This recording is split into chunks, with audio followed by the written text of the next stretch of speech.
Your family needs you, son. On the next episode of Dutton Ranch. Whole Jackson family's crooked. They ain't ranchers. They're thieves. I need you ready for the hard parts when they come. Because they're coming.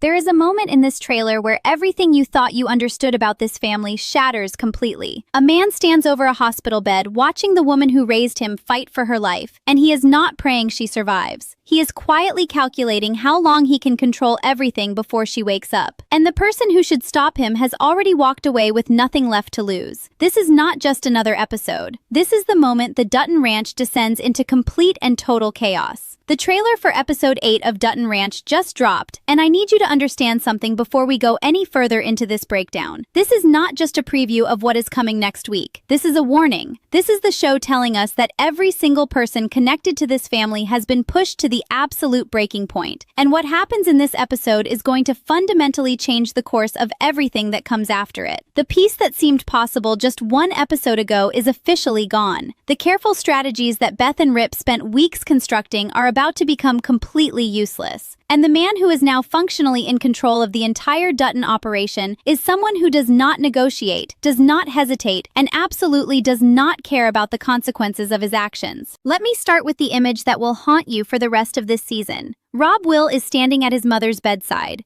She is lying in a hospital bed fighting for her life, unconscious and unable to speak, unable to make decisions, unable to reverse anything that happened at that anniversary celebration.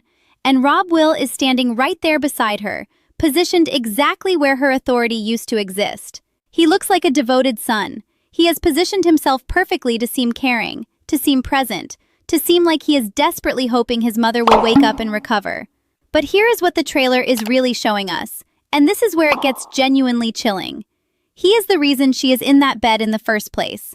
He stood in front of her during her own celebration, in front of everyone, and threatened to kill Walken if she did not give him what he wanted. The stress and fear of that exact moment, the shock of discovering that her own son was capable of that kind of violence, that kind of cruelty, that kind of disrespect, that is almost certainly what triggered her heart attack. So the man standing beside her hospital bed right now is not just worried about his mother. He is the person who put her there. He is the person responsible for her suffering. And the trailer makes it painfully clear that he understands exactly what that means for his own future. Because as long as she remains unconscious, as long as she cannot speak, cannot make decisions, cannot communicate her will to anyone, Rob Will has complete and total control over this entire empire. Think about what that actually means. This is not a medical emergency that is contained to one family member and one hospital room. This is a hostile takeover happening in real time, dressed up and disguised as a son's concern for his sick mother.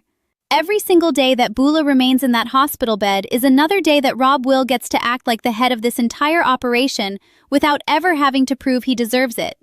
He does not have to earn anyone's loyalty. He does not have to make intelligent decisions.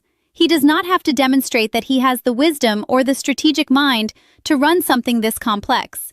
He just has to show up and give orders, and everyone has to follow them because technically, in Bula's absence, he has the legal authority to do it. And the trailer makes it crystal clear that he is not wasting a single one of those days. He is moving fast. He is moving without hesitation. He is moving without any of the careful consideration that his mother brought to every decision she made. Rob Will is operating on impulse and violence and the absolute certainty that he can do whatever he wants because no one is going to stop him. That confidence, that recklessness, that complete disregard for consequences, that is what makes him so genuinely dangerous right now. The episode is called Whiskey Limits, and once you understand what that title means, it is going to gut you. Because every single person connected to this family has been pushed to the very edge of what they can endure. The whiskey has run out, the limits have been reached, and this episode looks like the moment several of them finally go over the edge. The restraint that has defined this entire season is about to shatter. The violence that has been simmering quietly beneath the surface is about to explode. And the timing could not be worse for anyone trying to maintain control of this situation. Let's start with Walken because his story right now is genuinely the most heartbreaking thread running through this entire season.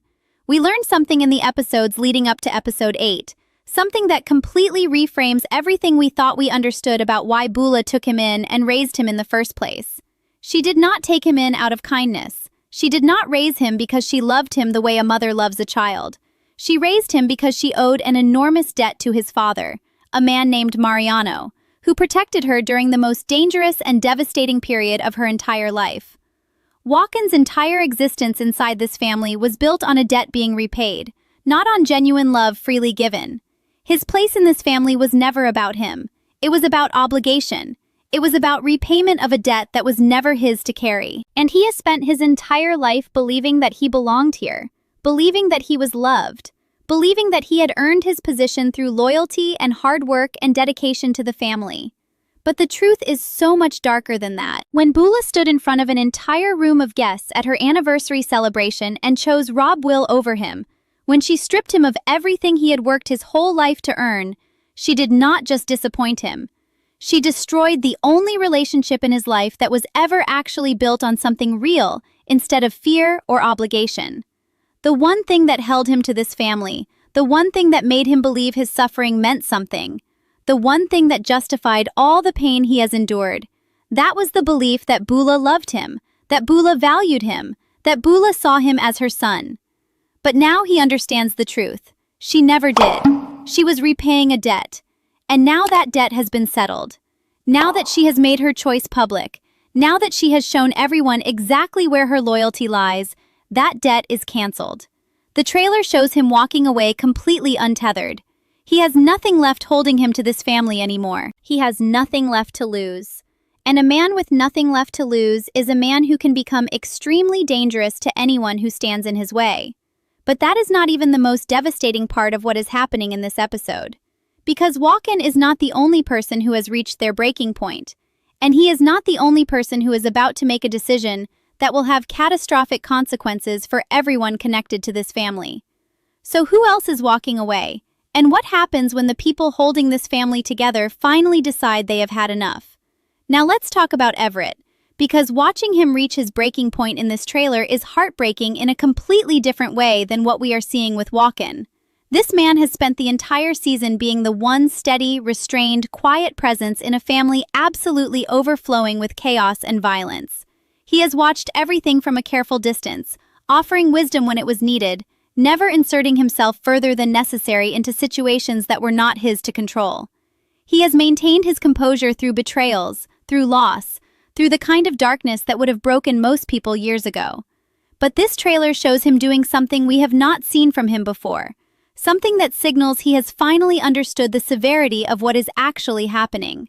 He looks directly at Walken and tells him that the family needs him. That single word, son, carries so much weight given everything we now understand about the history between Everett and Bula and the painful loss they share together. Everett is not just looking at Walken in that moment. He is looking at the reality of what comes next. He understands more clearly than almost anyone else in this entire story exactly what it means for Rob Will to take control of this ranch with absolutely no one left to balance him out, no one left to temper his worst impulses, no one left to remind him that there are consequences for violence and cruelty. Everett has lived close enough to this family's darkness for long enough to know that Rob Will unchecked is not just bad for the Jacksons. It is a disaster waiting to happen for every single person connected to this ranch, including Beth and Rip and everyone else who has been trying to navigate the minefield of this family's politics. The man understands that without Walken, without Bula, without someone strong enough to push back against Rob Will's impulses, this entire operation is going to descend into something genuinely terrifying. And that is why he is calling out to Walken. That is why he is asking him to stay, to be ready, to prepare for what is coming. Everett is not just concerned about family loyalty anymore. He is genuinely frightened of what happens when an unstable man with complete access to power decides to use it without any restraint whatsoever. But here is the detail in this trailer that I think changes absolutely everything about how we should be thinking about this entire season and where the story is actually heading. So sit with this for a moment before we move into what comes next. If Bula's incapacitation has already handed Rob Will functional control of an empire built on stolen ground and buried secrets, and if the one person who could have balanced him out, who could have challenged him, who could have reminded him that there are lines you do not cross, If that person has just walked away with nothing left to lose and nothing left to gain by staying, then who is actually left standing between Rob Will and total unchecked power over everyone on this ranch? Who is actually in a position to stop him?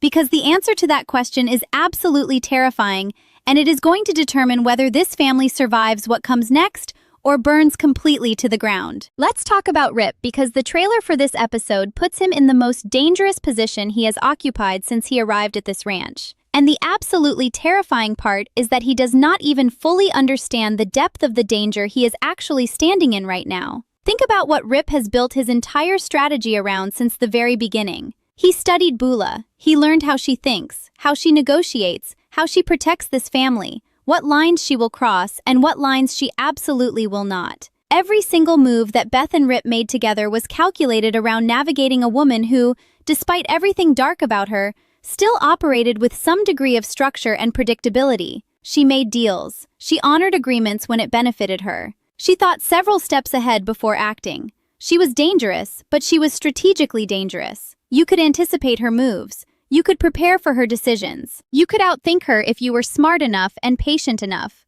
Rob Will does not operate like that at all. The trailer is showing us a man who does not negotiate because he does not see the point. He does not position himself carefully because he does not care what people think. He does not weigh consequences before acting because consequences are something other people worry about, not him. He simply moves, and he expects every single person around him to get out of his way or suffer the result of standing still. That is an entirely different kind of danger than anything Rip prepared for. That is a kind of danger that cannot be outthought or outmaneuvered because it is not built on logic or strategy. It is built on impulse and violence and the absolute certainty that you can do whatever you want because no one is strong enough to stop you. And right now, Rip is technically working underneath this man. He is taking orders from him. He is following commands from someone he absolutely does not trust. And he is doing all of this while having absolutely no idea that Rob Will is the one who murdered Wes. Rob Will is the one responsible for the crime that brought Rip into this family's orbit in the first place. Sit with that for a moment because it is genuinely one of the most quietly devastating pieces of dramatic irony this show has constructed all season. Rip has spent weeks gathering information. He has spent weeks building alliances. He has spent weeks trying to uncover exactly who put that body on his land and why. He got Walken on his side. He pieced together enough information to understand the shape of what happened, the outline of the conspiracy. And now, with Bula incapacitated and Rob Will functionally running this entire operation, Rip finds himself reporting to, working beneath, and being controlled by the exact man responsible for the violence that started this entire investigation in the first place. The hunter is now taking orders from the person he has been hunting, and he does not even fully realize it yet. That is the kind of situational irony that makes for genuinely gripping television, but it is also an incredibly fragile and dangerous position to be in. Because Rob Will does not need a reason to remove someone who threatens him. He has already proven that with Wes. He has already proven that with the attempt on Walken's life. He solves problems with violence. He eliminates obstacles without hesitation. And a man who operates that way, a man who is now functionally unchecked and operating with complete power over this entire ranch, is not someone Rip can out-strategize the way he could out-strategize Bula. The trailer shows us guns being drawn and riders being thrown from horses. After an entire season of this show carefully rationing its violence, holding it back, letting tension build slowly across episode after episode, that restraint appears to be ending here in episode 8. But what happens when the careful, patient infiltration strategy that Beth and Rip spent weeks constructing finally comes crashing into the violent reality of Rob Will's complete and total power?